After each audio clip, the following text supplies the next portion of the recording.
રાજકોટની અગ્નિકાંડ જેમાં 27 લોકોએ જીવ ગુમાવ્યો હતો અને દિલ્હી બેબી કેર સેન્ટરની આગ જેમાં 13 શિશુઓ મૃત્યુ પામ્યા હતા. બંને દુર્ઘટનાઓ નબળા નિયમો અને ઢીલી નીતિનું પરિણામ છે.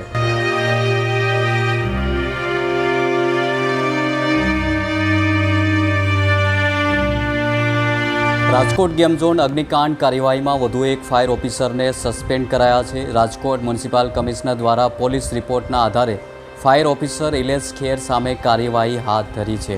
ચીફ ફાયર ઓફિસર ઇલેશ ખેરને ફરજમાં બેદરકારી દાખવવાના આરોપ સાથે સસ્પેન્ડ કરવામાં આવ્યા છે.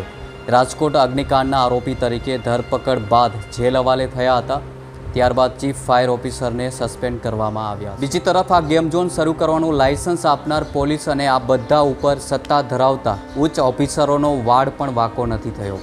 1 માસથી ચાલતી તપાસમાં ગેમ ઝોનનું ડિમોલેશન કરવા નોટિસ આપનાર ટીપી વિભાગના 5 ઉચ્ચ અધિકારીઓને ગુનેગાર માનીને જેલ ભેગા કરી દીધા છે.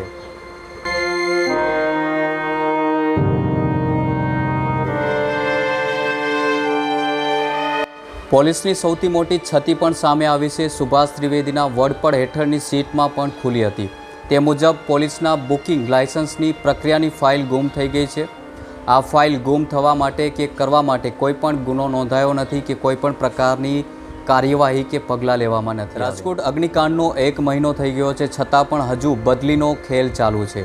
ગુજરાતનું કાયદાનું માળખું મોટા મગરમચ્છોનો કાચલો ક્યારે પકડશે તે જોવાનું રહ્યું.